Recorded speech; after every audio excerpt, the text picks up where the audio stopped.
Passo nesse momento a palavra ao nosso relator para iniciar suas considerações e questionamentos. Bom dia, presidente. Bom dia aos vereadores que compõem essa CPI, aos representantes e advogados da empresa São José, a quem nos acompanha pela TV Câmara, ao Tom Rodrigues, que está aqui hoje acompanhando, a mais pessoas que acompanham aqui pelo plenário, fica aqui o meu bom dia. Iniciamos hoje mais um dia de oitivas e interrogações com o intuito de alcançar a solução para o transporte coletivo da nossa cidade, que há muito tempo não recebe fiscalização e vem, dia após dia, se deteriorando e transmitindo um serviço de baixa qualidade. Inicio as minhas perguntas ao responsável pelo tráfego, senhor Eduardo. Bom dia, senhor Eduardo. Eu quero que o senhor fale para nós qual cargo o senhor ocupa dentro da empresa São José e há quanto tempo que está nesse cargo. Eu trabalho na Autoviação São José desde 1996, há 24 anos. Eu ocupo o cargo de parte operacional responsável desde 2011. Você é o único responsável pelo tráfego da empresa toda? Sim, eu sou o gestor do tráfego. E o senhor responde a quem diretamente dentro da empresa? A direção. Quem é a direção? Então, nós temos diretores, o Dante Filho e Enio Murilo. Eu não consegui entender o último nome. Enio Murilo e o senhor Donato Dal Negro. O senhor tem algum contato com a prefeitura? Em algumas situações, sim. E quem que é o contato? Na gestão atual é o Elcio. O senhor sabe me dizer se ao longo desse contrato que o senhor acompanha desde o início, foram disponibilizados ônibus com mais de 10 anos de fabricação, disponibilizados para trafegar e transportar passageiros em nossa cidade? Tem como reformular por pergunta? Quando iniciou, como que é? Desde 2012, que nós estamos investigando o contrato desde a assinatura, né? São os contratos 270 e 271. A partir de 2012, o senhor sabe me dizer se foram disponibilizados veículos com idade superior a 10 anos para trafegar e trabalhar dentro de São José dos Pinhais? No início do contrato, todos estavam dentro da vida útil. No decorrer, aconteceu sim. E qual o motivo disso? Aí será uma situação mais financeira da empresa, que vai ser esclarecido pela direção. Existiu ou existe uma fiscalização por parte do transporte coletivo? Sim, houve algumas situações, agora está um pouco mais atuante, mas houve sim. Essa atuação começou exatamente quando? Alguns fatos eram apontados, discutidos, e com conversas e soluções, tudo protocolado. E nesse ano nós recebemos alguns autos de infrações, mudaram a forma de agir, então nós estamos... Desse ano tem algumas autos de infrações. Anteriormente não tinha tanta fiscalização quanto hoje. Não tinha tanta fiscalização, mas tinha apontamentos via ofício que eram discutidos e respondidos. E com qual frequência a prefeitura realiza essas fiscalizações? Bom, eles têm fiscais, na verdade, em terminais, né? Então é diária. Então, se for a questão operacional, cumprimento de horário e etc., é diária. E esses fiscais, eles estão lá para fiscalizar a qualidade da frota, a idade da frota, ou a questão do horário e a lotação dos veículos? Falando da parte operacional, sim, aí está lá mais para ver a operação, questões de horário, questões de atraso, lotação, esses detalhes. E qual é a frota atual em circulação? A frota atual no P1, que é o pico, é 49 veículos. Desculpa, eu também não entendi. A frota atual em quê? No P1 que nós falamos, né, que é a frota... O que seria P1? É o horário de maior circulação. Então, é 49 veículos. E no total da frota? Atualmente? Sim. São 69 veículos. E qual a frota reserva? Atual? Sim. Atual, nós estamos com 20 veículos de reserva. A gente sabe que tem uma decisão judicial em que determina a redução da quantidade de veículos para que seja utilizado na operação. Eventualmente, o judiciário decidindo que retorne 100%, senhor Eduardo, existem veículos suficientes dentro da idade média estabelecido pelo contrato, que é de 5 anos, não podendo ultrapassar 10 anos em caso de veículo que não seja da reserva. Existem veículos para que seja, então, implantado novamente 100% da capacidade de transporte? Então, essa decisão começou devido à pandemia. Então, na pandemia tem que ser discutido porque nós estamos transportando 50% do número de passageiros. E estamos ofertando hoje 64% da oferta de frota. Sim, mas a minha pergunta é porque eu faço diante das visitas que nós fizemos em loco na garagem e ficou uma grande dúvida se realmente a empresa tem capacidade de retornar com 100% da operação. Eu gostaria que você me respondesse se vocês têm veículos aptos a retornar com 100% da operação. 100% da operação dentro da vida útil que você perguntou, não. Em caso de problemas mecânicos de um veículo, eventualmente uma quebra, um acidente, qual é o tempo médio para a substituição desse veículo e como se dá essa substituição? Então, a substituição ela é o mais rápido possível dentro da empresa. Nós deixamos já carros prontos, que são chamados carros reservas, e devido à nossa localização, isso em 5 a 10 minutos nós estamos nos terminais. Aí pode ocorrer alguma situação, dependendo de onde for a quebra. Geralmente, os nossos motoristas, quando ele identifica algum defeito, ele entra em contato com a empresa para nós verificarmos se ele consegue chegar no terminal. Então, a grande maioria das trocas diárias é feito sem perca de viagem. Então, que é no terminal dentro desses 5, no máximo 10 minutos.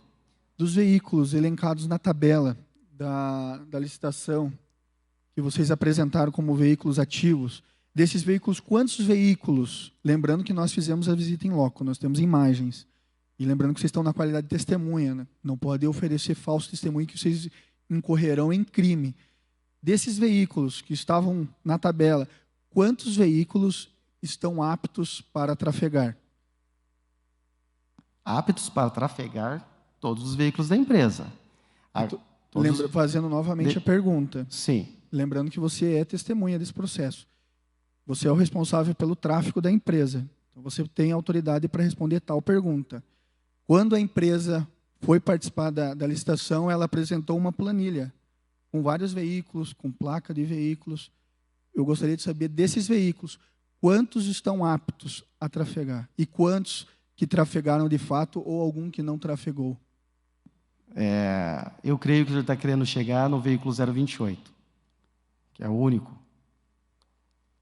É o único que não trafegou? Sim. E ele estava na planilha de carro ativo? Isso ele estava, na verdade, documentação, ele estava apto para, como que eu vou explicar, ele estava judicialmente, ele estava no processo judicial.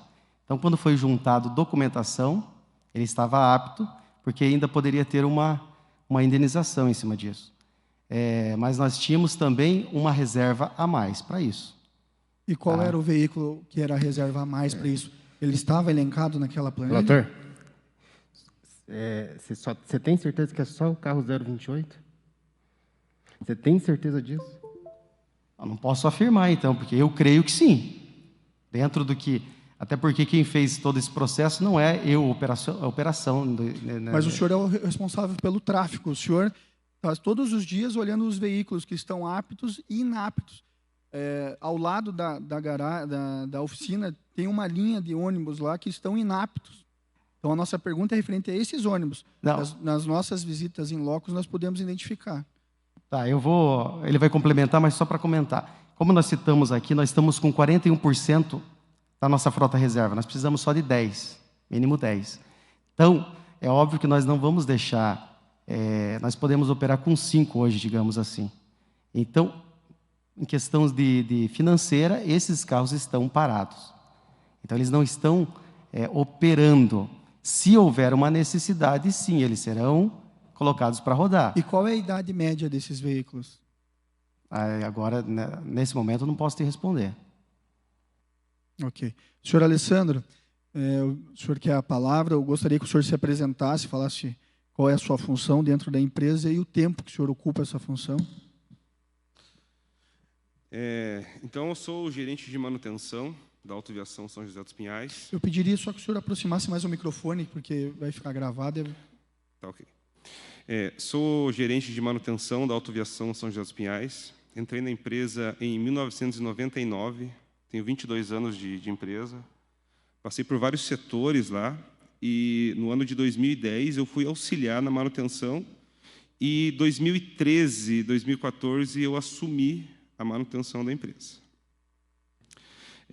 Acho que até aproveitando o que o Eduardo falou, referente aos veículos que foram evidenciados na garagem, no muro, esses veículos, por opção da empresa, para otimização de custo, e eles estarem acima desses 10%, a empresa optou por não deixar eles rodando. Esse não rodar é para quê? Se o veículo sair para a operação, ele tem custo. E se eu tenho uma frota operacional, mais o 10%, que a gente está utilizando hoje 10 veículos reserva, não tem sentido de a gente ter esse custo, mas numa necessidade, é só colocar para rodar. Qual é o maior problema que vocês enfrentam para que não consiga atualizar a frota, visto que grande parte dos veículos já estão com a idade vencida? Assim, a atualização da frota depende de recursos, né? Essa parte técnica, por que não tem esse recurso, eu não tenho conhecimento, tá? Mas a gente sabe que a renovação não se deu devido à falta de recursos. Eu volto agora ao senhor Eduardo, que é o responsável pelo tráfego. Quanto às fiscalizações, nós fizemos um requerimento, número 66, da empresa, solicitando relatório das fiscalizações das gestões. Foram evidenciado mais de 20 veículos com vários autos de infrações e notificações. A empresa solicitou a defesa dessas notificações. Foram pagas algumas multas? Não, está em processo ainda de defesa. Sim. E o prazo, e até quando que expira esse prazo de defesa? Agora não sei dizer. Nesse momento eu não sei responder. Mas tem um trâmite de tempo de recurso, etc. Sim, e todos os veículos que foram notificados, eles foram consertados, regularizados? Sim. Quando tem até o Alessandro também pode complementar, além de fazer a manutenção para a defesa, tem que apresentar esse veículo. Ok, então eu retorno ao Alessandro. Alessandro, quando os ônibus, os veículos e a empresa é notificada por algum ato de irregularidade, falha na manutenção, esses veículos são retirados de forma imediata da rodagem? Veja bem, as falhas apontadas nesses autos de infração não eram falhas críticas, nada que impedisse a operação do veículo, tá?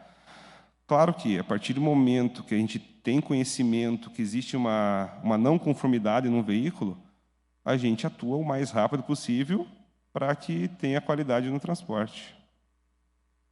Sim, é que uma dos autos de infração é falta de limpeza e lubrificação no elevador. Eu vou te passar aqui só um minuto que eu quero confirmar, porque tem um dos detalhes, um ponto podre no assoalho, banco solto, catraca solta, balaustres soltos. E essa questão do balaustre é a segurança, né? Veja do bem, passageiro. Um balaustre solto é muito difícil de você apontar o que é um balaustre apenas solto. O balaustre são fixados por rebites, onde com vibração das vias, isso faz com que ele afrouxe, tá?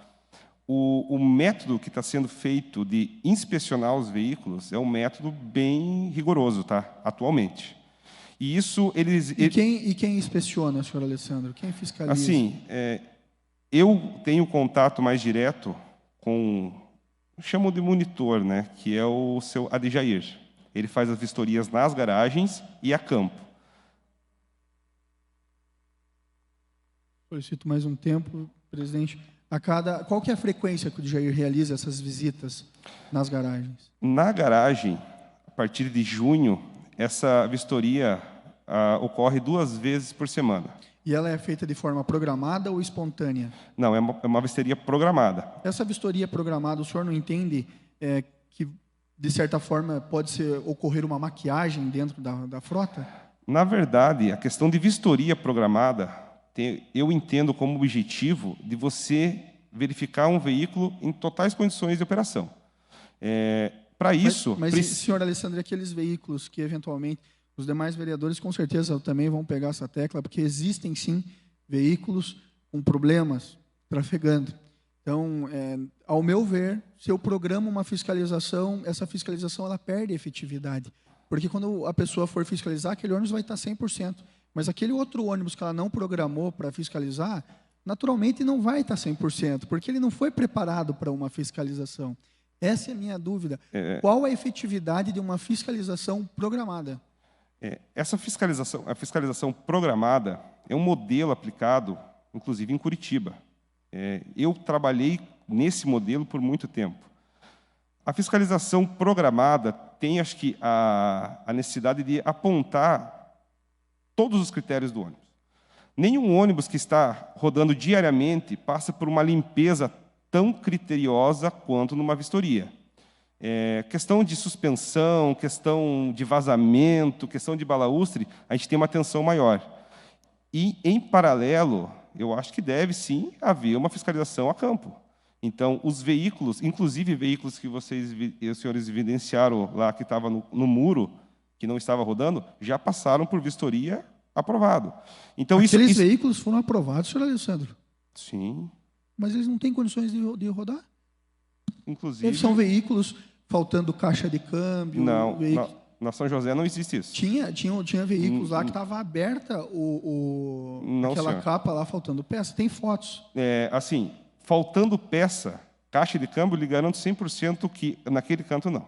Sim. Não tinha. Mas tinha veículos que... Pode ser que tivesse com o capô aberto por alguma situação, sim. E com limo, com bastante tempo o veículo parado lá. Então, que nem eu falei, desde março de 2020, no início da pandemia, a empresa optou por não deixar 100% dos veículos disponíveis para operação, não que eles não estivessem em condições. Então, se eu colocar um veículo para rodar hoje, eu coloco os 20 reservas para rodar, cada um fazer uma tabela curta, eu tenho um desgaste de peça desses veículos desnecessário. Então, a gente está otimizando a operação em um grupo menor de veículos que atenda a operação do P1, mais o percentual de reserva, além ainda do exigido de 10%. A gente está operando com 10 veículos reserva. Toda a manutenção é realizada internamente na própria empresa? Não 100%, mas eu vou falar 98% sim. E quais são esses 2% que são feitos de forma externa?